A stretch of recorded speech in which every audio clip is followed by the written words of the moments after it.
Living in triune God, for grace would come. May this ceremony be pleasing in your sight and bring us to your blessings. Amen. Friends and family of Mary and Alan, welcome. Thank you for being here on this very, very important day. We're gathered here to celebrate the very special love between Mary and Alan by joining them in marriage.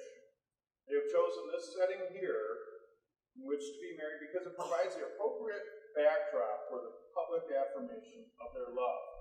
Now, a while ago, when I first met with Mary about this arrangement that they were working towards, one of the things that clicked in her mind and held true to this very day and for future time is she had this thought about the word destiny.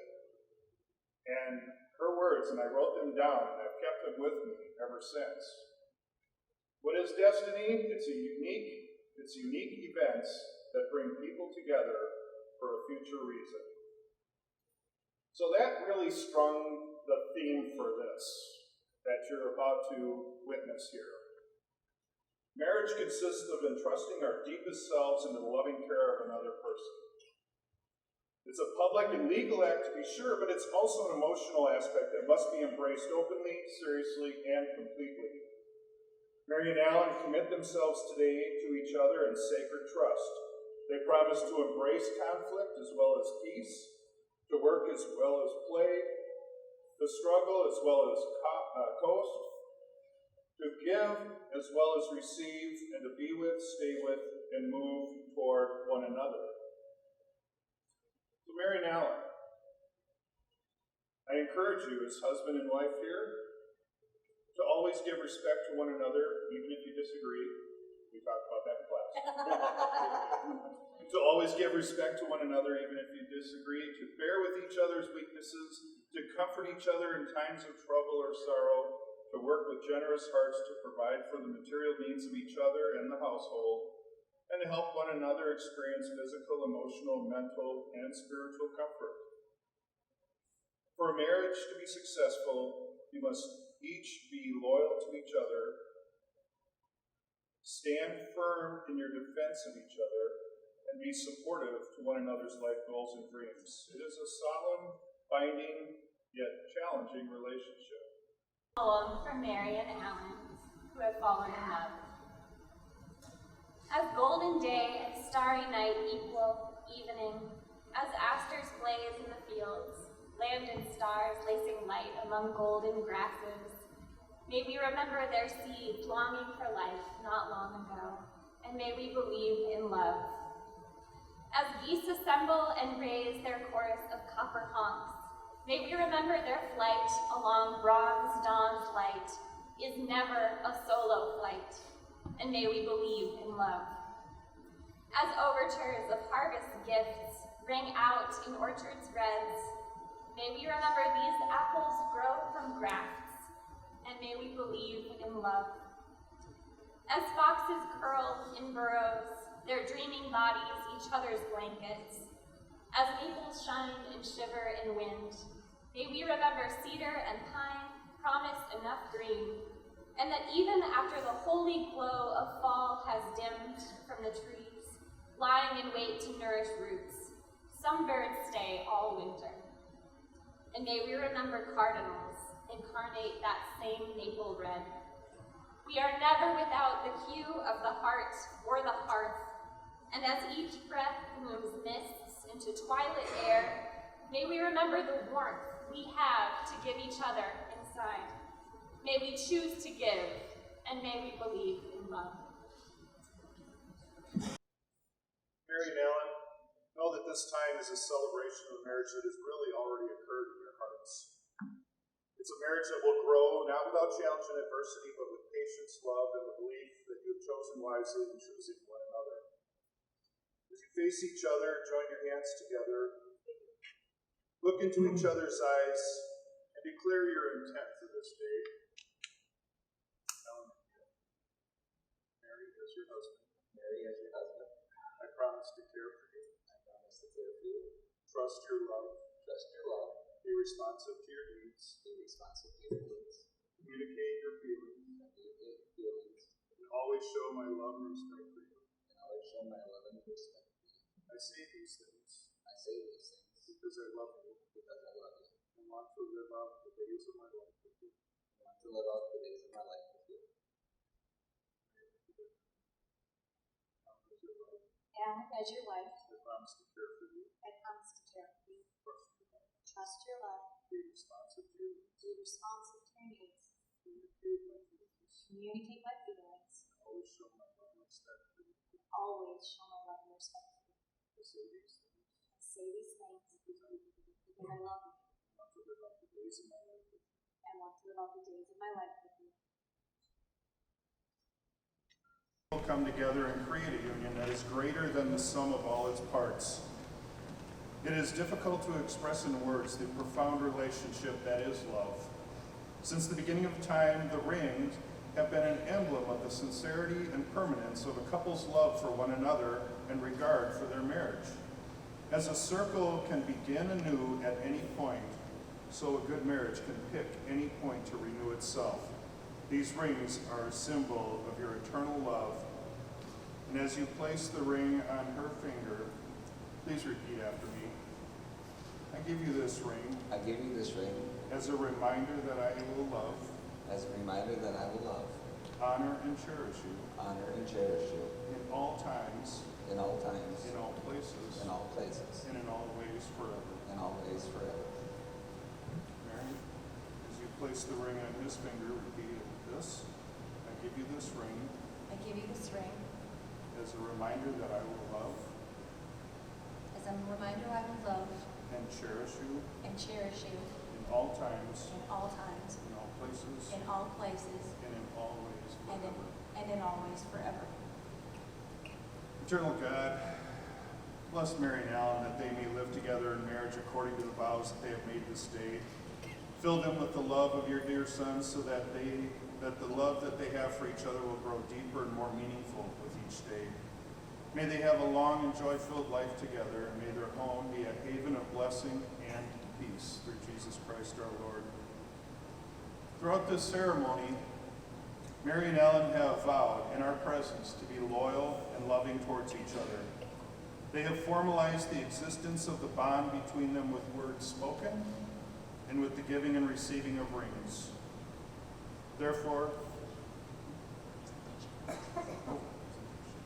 Therefore, you gotta wait.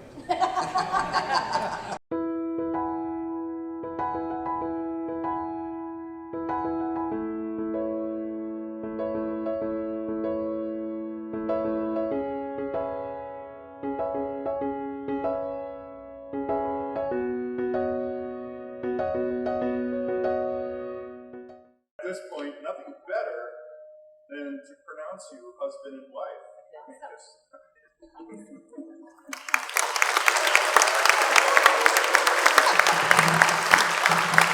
Ladies and gentlemen, my honor to introduce to you Mr. and Mrs. Mary and Alan LaFosse.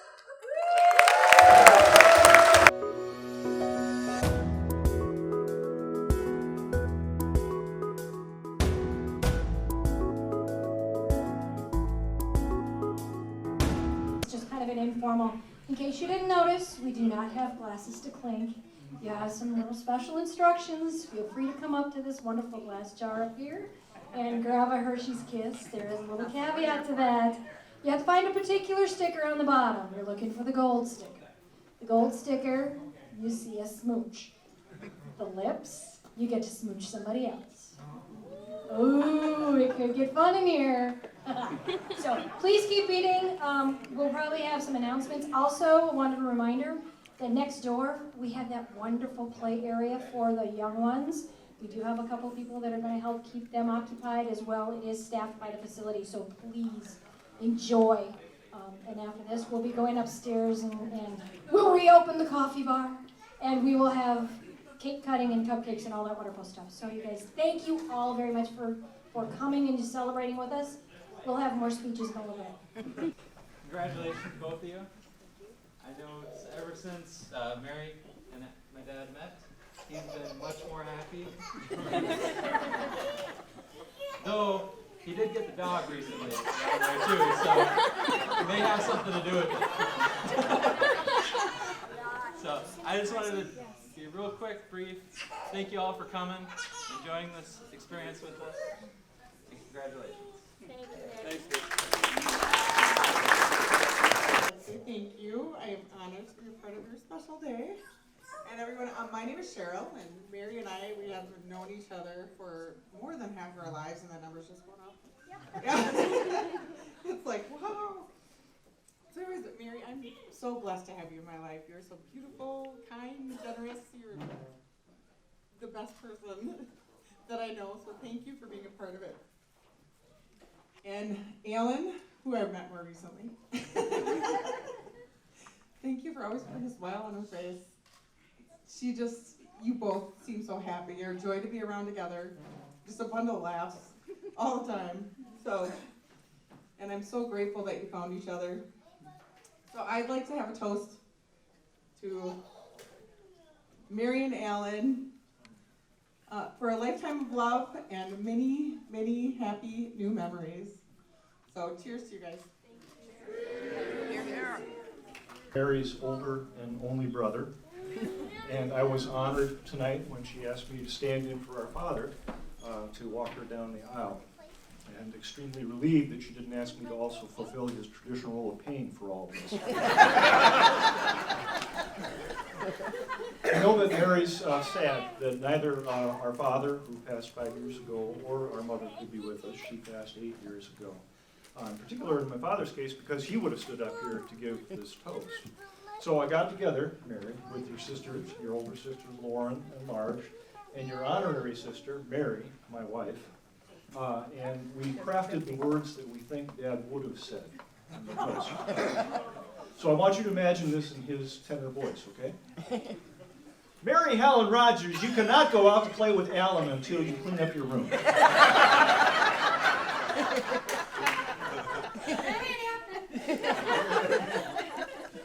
So if you've done the math, you realize that Mary is the baby of the family, which resulted almost immediately on her arrival in the nickname of Bubs. And it stuck for life. Seriously, check her email address. It's still in there. Being Bubs means that you have to work extra hard to keep up. And this was true even before she learned how to walk. Because she wanted to keep up with her sisters, Lauren and Marge. And crawling wasn't fast enough. She developed a proprietary technique called scooching. It's hard to describe, but imagine this. An ample little infant, clad only in a diaper, sitting on the living room floor upright, bouncing along on her butt with her elbows and knees flying. That was scooching. If you give her enough to drink tonight, maybe she'll demonstrate on the dance floor. Oh, wait. That doesn't work. Well, anyway, after she scooched and finally caught up to you, and you still didn't pay her enough attention, she would pinch your ankles. So, Alan, if she starts pinching your ankles, it's time for some quality time. Or there was a time when she was 5. Her sister Marge wanted to go visit a friend, and Mary desperately wanted to follow along. Marge pedals out into the street on her bicycle, and Mary comes running along on her stubby little legs behind, right out into this busy street, and smack into a speeding car. The policeman who showed up before she was carted off to the emergency room gave her the sternest talking to that any of us have ever heard. But to this day, she's still proudest of the size of the dent she put in that car. As you will tell, if you spend any time with us, Mary was gifted with about 90% of the extroversion in our family. And an outsized sense of adventurousness as well. Over the years, she's met many amazing people, including many of you here, and has also had a varied and really interesting work career. Early on, she was involved in food service and culinary arts, food service training. We think that it might have been partly because another one of her childhood nicknames transmuted Mary Helen to Harry Mellon. Food on the brain. But after that, she went to work as a for-hire clown, as a karaoke jockey. She'll be giving you, some tips tonight, I'm sure. Okay. When she was in her 40s, she decided she was going to go to college and finished up a college degree while she was working full-time, which is pretty impressive. And since then, she's become a little bit more corporate, has developed a real expertise in call center supervision, analytics, software, and gotten jobs at Fortune 100 companies and a software startup that has her right now. I'm lucky to have her. So, yeah, you put a dent in the world of work. So now, at a time of life when many of us, and probably me, would say, you know, I'm probably too old for this stuff, she's decided to embark on a new job. She's going to be a spouse. I'm getting married to Alan. Alan, we haven't had a chance to get to know you as well as we hope to over time, but we do know that you pass at least one of the requirements, and that is that you're willing to put up with all of us. Thank you very much. Early on, Mary bragged about your prowess in the kitchen, and we've also appreciated that as well. We know some of your virtues, including your steadiness, is mainly from the effect that you have on her, which is a good thing. And at a time in her life when she might have fallen in thrall to her many cats, Alan brought a dog into her life. And for that, we are very grateful. And I know that Mom and Dad would have been grateful too. And I know they would have been so happy to be here and so proud of what you've accomplished. So, as are Lauren and Mary and Marge and I. So I'm going to ask everybody to raise your beverage container, whatever it might be, and a toast also to Alan and Mary. Alan and Mary. Alan and Mary. May you live as long as you love, and love as long as you live. Very nice.